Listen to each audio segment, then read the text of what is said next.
The American West is more than a place. It's an idea that shaped a nation. Its vastness, its wild beauty, and its promise have captured imaginations for centuries, inspiring stories, legends, and dreams that echo through American culture to this day. For generations, it promised boundless opportunity, a fresh start, and the chance to build a life through sheer will. The West was a beacon for those seeking freedom from the constraints of the old world, a place where the horizon seemed endless, and the future unwritten. Millions were drawn by dreams of gold, land, and freedom. The Gold Rush, the Homestead Act, and the lure of adventure pulled people from all walks of life. Immigrants, fortune seekers, and families hoping to carve out a new existence. But the West was also a land of conflict and loss. The pursuit of opportunity often came at a steep price, leaving scars on the land and on the people who called it home. For every story of triumph, there was tragedy. Hardship, disease, and violence were constant companions on the journey west, and many dreams ended in heartbreak. The same land that offered new beginnings for some meant the end of a way of life for others. As towns sprang up and railroads cut across the plains, ancient traditions and communities were uprooted and forever changed. Native peoples, who had lived here for centuries, were pushed aside and their cultures dismantled.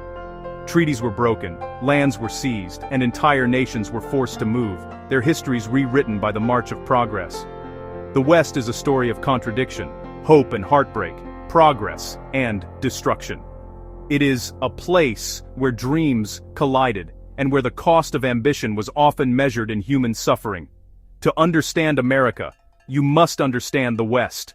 Its landscapes, its myths, and its realities are woven into the fabric of the nation, shaping our sense of who we are and what we value. It forged our values, individualism, self-reliance, and the belief in manifest destiny. The West became a symbol of possibility, of forging ahead despite the odds, and of the relentless pursuit of a better life. But it also exposed our flaws, racial conflict, exploitation, and arrogance. The drive to conquer the land brought with it injustice, prejudice, and the marginalization of those who stood in the way of expansion.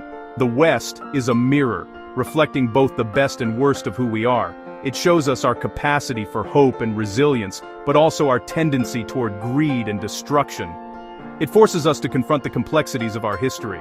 The stories of the West are layered and often uncomfortable, challenging us to look beyond simple narratives. This is not a simple tale of heroes and villains. The truth is far more nuanced, filled with ordinary people making extraordinary choices in extraordinary times. It's a story of remarkable individuals, of courage and cruelty, of dreams realized and dreams shattered. Legends were born here, but so were tragedies that still haunt us. The transformation of a continent changed everyone it touched. The land itself was altered, and so were the people, settlers, Native Americans, immigrants, and outcasts, all shaped by the relentless push westward. We will journey into this past, listen to silenced voices, and try to understand what was gained and what was lost in the making of the American West. Only by facing these contradictions can we truly grasp the legacy of the West and its enduring impact on the American story. Before the first wagons crossed the Mississippi, before the sound of wheels and hooves echoed across the riverbanks, the West was already alive in the American imagination. It was a place of promise, a vast and mysterious expanse that beckoned with the hope of new beginnings and untold riches. The West was not just a direction on a map, it was an idea, a dream that took root in the minds of America's founders long before the nation itself was born. For them, the land beyond the Appalachians represented opportunity, freedom, and the chance to shape a new destiny. Men like George Washington, who had surveyed these wild lands in his youth, saw the territory as a commodity, an asset that could secure the nation's future prosperity. Land ownership was power, and the promise of Western land was a powerful lure for settlers and speculators alike. The British, wary of conflict with native nations and eager to maintain control, tried to limit westward expansion with the Proclamation Line of 1763, but for colonists hungry for land, this was an unacceptable restraint, a barrier to their ambitions and dreams. The desire for Western land fueled the revolution as much as the fight for liberty. For many, the promise of new territory was inseparable from the promise of freedom. The struggle for independence was also a struggle for access to land and the wealth it could bring. After independence, the U.S. government wasted no time. It moved quickly to acquire, survey, and sell western lands, opening vast tracts to settlement and speculation. Land offices sprang up, and the business of dividing and distributing territory became a central project of the new republic. Treaties with native tribes were often made through coercion and deception, with promises rarely kept. Negotiations were rarely fair, and the balance of power always favored the newcomers. Land was surveyed, divided, and sold, dispossessing the original inhabitants who had lived there for generations. The process was systematic, relentless, and devastating for native communities. This pattern of promise, dispossession, and expansion would repeat itself again and again, rolling westward across the continent with each new generation. Expansion was not spontaneous. It was deliberate policy, carefully crafted and enforced by those in power. Economic interests, political ambitions, and the hunger for land all drove the relentless push west. The belief that the continent was America's to take, manifest destiny, was embedded from the start. It became a guiding principle, justifying conquest and settlement in the name of progress and national greatness. But the West was never empty. It was home to thriving indigenous nations, rich cultures, and ancient histories. What was called new land was in truth land taken, often by force, always at great cost. The story of how the West was taken, of ambition, conflict, and loss, is central to the story of America itself, shaping the nation's character and its legacy. Daniel Boone looms large in the mythology of the West, the lone frontiersman blazing trails through the wilderness, a symbol of rugged independence and fearless exploration. His name became synonymous with the idea of taming the wild, and for generations, Boone was celebrated as the quintessential American pioneer, a man who seemed to exist outside the bounds of ordinary society.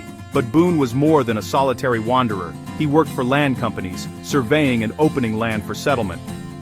He was part of a larger movement, collaborating with businessmen and speculators eager to profit from the new territories. Boone's skills as a woodsman and his knowledge of the land made him invaluable, but his work was deeply tied to the economic ambitions of the era. The trails he blazed were arteries of expansion, turning native hunting grounds into real estate. These paths, once used by indigenous peoples for centuries, became highways for settlers, transforming the landscape and forever altering the lives of those who called it home. Boone's legacy is inseparable from the story of westward migration and the relentless push for new land. Boone's life was marked by conflict, battles with tribes defending their homelands, personal loss, and violence. The frontier was a place of constant tension, where settlers and Native Americans clashed over territory, resources, and survival.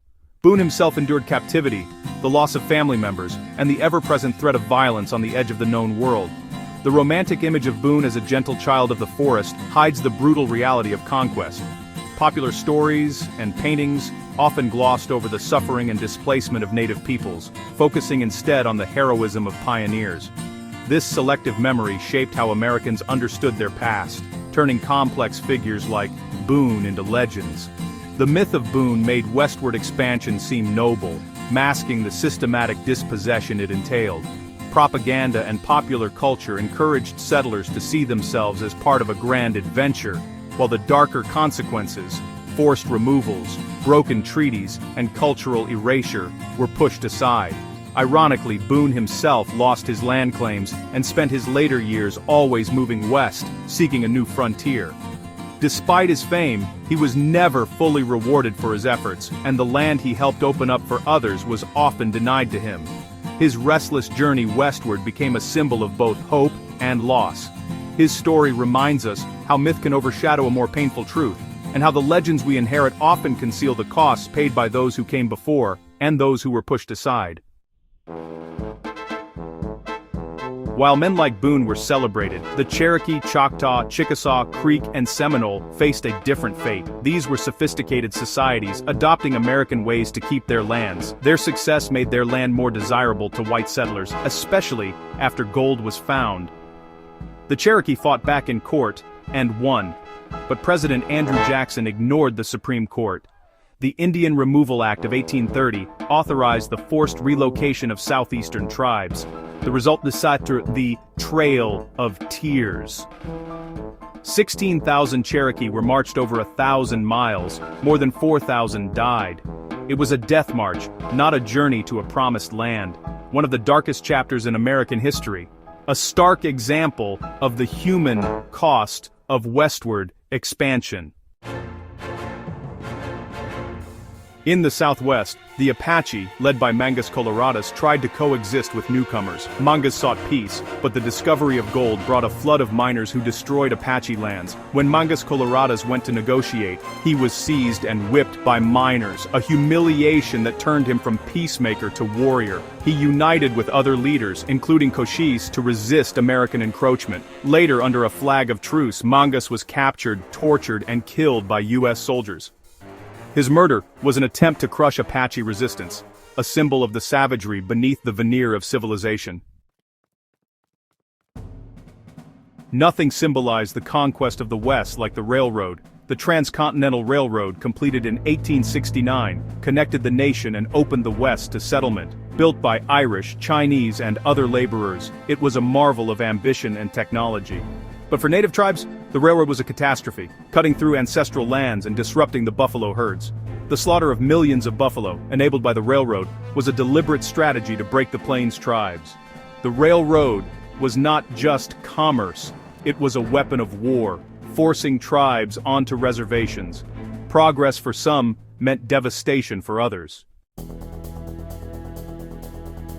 As the real West faded, a mythic West was born.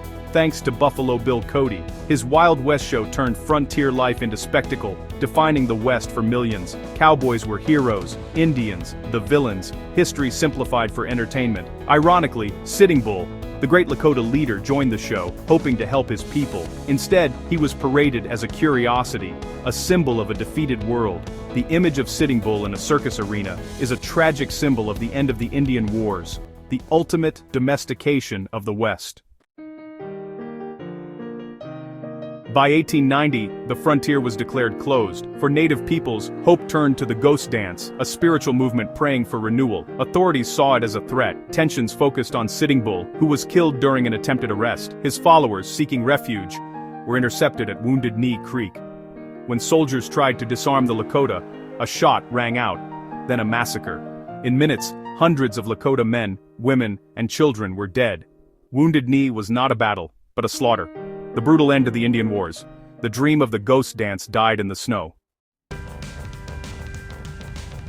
The story of the West didn't end in 1890. Its legacy is everywhere.